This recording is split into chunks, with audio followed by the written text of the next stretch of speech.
नावाने ओळखल्या जाणाऱ्या सचिनचे त्याच्या खेळीचे फक्त भारतातच नव्हे तर जगभरात कोट्यावधी चाहते आहेत। आज जरी तो खेळातून निवृत्त झाला असला तरी त्याची जादू अद्यापही कायम आहे। सचिनचे चाहते प्रेम व्यक्त करण्यासाठी अनेक प्रयोग करतात, नवनवीन कलाकृती आखतात। आपल्या नागपूर शहरात असा एक चाहता आहे ज्याला भेटण्यासाठी सचिन तेंडुलकर स्वतः नागपुरात येत असतात। कोण आहे तो व्यक्ती ज्यानं आजही कृष्ण सुदामा सारखी मैत्री जपली आहे? चला तर मग जाणून घेऊया।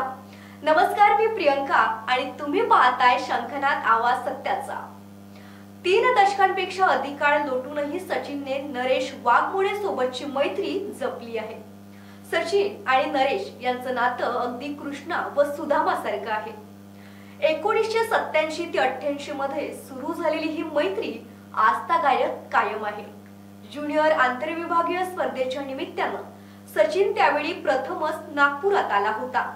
त्यावेळेस दोघांची VCA सिव्हिल लाईन्सवर पहिल्यांदा भेट झाली। मुंबई ज्युनियर संघाचा कर्णधार असलेल्या सचिनला चेंडू देणं, बॉलिंग करणं व नॉकिंगला मदत करणं इत्यादी कामं नरेश करायचा। इतकंच नव्हे तर सचिन मुक्कामाला असलेल्या आमदार निवासातही नरेश नियमित जायचा। सचिनला जेवणासाठी सायकलवरून खोलीपर्यंत नेण्यापासून तर आमदार परिसरातील कंपाऊंड परिसरात फेरफटका मारण्यापर्यंत सचिनची प्रत्येक हौस नरेशने भागविली। सचिननेही एक वेळा नरेशच्या गोपालनगरातील किरायाच्या घरी भेट दिली होती। उल्लेखनीय म्हणजे नरेशच्या लग्नानंतर सचिननं दोघांनाही मुंबईला बोलावून घेतलं, त्यांचं आदरातिथ्य केलं। स्वतः सचिनच्या आईनं स्वयंपाक केला आणि जाण्यापूर्वी नरेशची पत्नी मीनाला साडी जोडीही दिल्याची आठवण नरेशने सांगितली।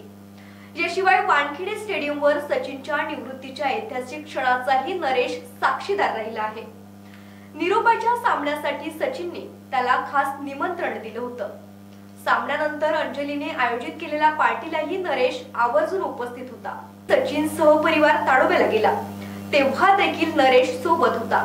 सचिन खाण्यापिण्याचा खूपच शौकीन। VCA आंतरराष्ट्रीय सामन्यासाठी आला की तो नरेश कडून किंवा प्रशांत वैद्य यांच्याकडून वांग्याचं भरीत, उकडलेल्या भुईमुगाच्या शेंगा, फोडणीचं वरण इत्यादी असल विदर्भीय पदार्थ हॉटेलमध्ये मागवायचा। नरेशनेही आपल्या मित्राची प्रत्येक हौस भागविली। गणपती व साईचा भक्त असलेला सचिन गजानन महाराजांनाही खूप मानतो। त्याची आई ही रोज महाराजांची नियमित पोथी वाचते। काही वर्षापूर्वी अंबाझरी परिसरातील गजानन महाराजांच्या मंदिरातही तो जाऊन आला। सचिन त्यानंतर अनेक वेळा नागपुरात आला, पण तो कधीही आपल्या बालपणीच्या मित्राला विसरला नाही। 33 वर्षापूर्वीची मैत्री त्यानं आजही तेवढ्याच प्रामाणिकपणे जपली आहे। मधल्या काळात नोकरी व कामाच्या व्यापामुळे नरेशचे VCA वर जाणं बंद झालं।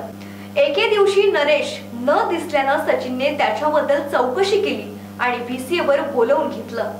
नरेश आतापर्यंत अनेकदा सचिनच्या मुंबईतील घरी गेला। सचिनच्या पांढऱ्यातील साहित्य सहवासात तो तब्बल 1.5 वर्ष राहिला। शिवाय सचिनचे लग्न, वडिलांचं निधन व नवीन बंगल्यांमध्ये सामान शिफ्टिंगच्या वेळी देखील तो 15 दिवस तेंडुलकर परिवारासोबत मुक्कामी होता।